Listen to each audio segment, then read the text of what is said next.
భారత్ చిరకాల కల నెరవేరింది. అందినట్లే అంది చేజారుతూ వస్తున్న ప్రపంచ కప్ ఎట్టకేలకు భారత్ చెంతకు చేరింది. ఆఖరి వరకు ఉత్కంఠ భరితంగా సాగిన టీ20 ప్రపంచ కప్ లో టీమిండియా 7 పరుగుల తేడాతో దక్షిణాఫ్రికాపై చిరస్మరణీయ విజయం సాధించింది.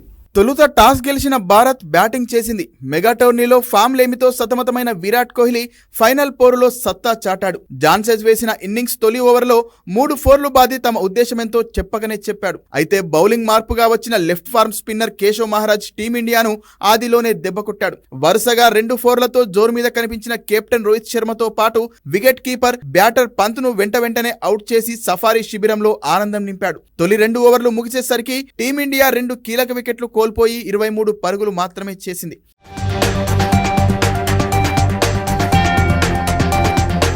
కష్టాల్లో ఉన్న టీమిండియాను రబాడా మరింత ఇబ్బందుల్లోకి నెట్టాడు. భారీ షాట్ ఆడబోయిన సూర్యకుమార్ క్లాసెన్ క్యాచ్ తో 3వ వికెట్ గా వెనుదిరిగాడు. 34 పరుగులకే 3 కీలక వికెట్లు కోల్పోయిన తరుణంలో బ్యాటింగ్ ఆర్డర్ లో ముందు వచ్చిన అక్షర్ పటేల్ కోహ్లీకి జత కలిశాడు. వీరిద్దరూ సఫారీ బౌలర్లను సమర్థంగా ఎదుర్కొన్నారు. ఇన్నింగ్స్ గాడిలో పడి ఊపందుకుంటున్న తరుణంలో అనవసర పరుగు కోసం ప్రయత్నించిన అక్షర్ కీపర్ డికాక్ డైరెక్ట్ త్రోతో పెవిలియన్ కు వెళ్లాడు. చివర్లో వచ్చిన శివం దూబే భారీ షాట్లు విరుచుకుపడ్డాడు. దీంతో టీమిండియా 7 వికెట్లకు 176 పరుగుల వద్ద ఇన్నింగ్స్ కు తెరపడింది. దక్షిణాఫ్రికా బౌలర్లు మహారాజ్, నోకియా 2 వికెట్లు తీశారు.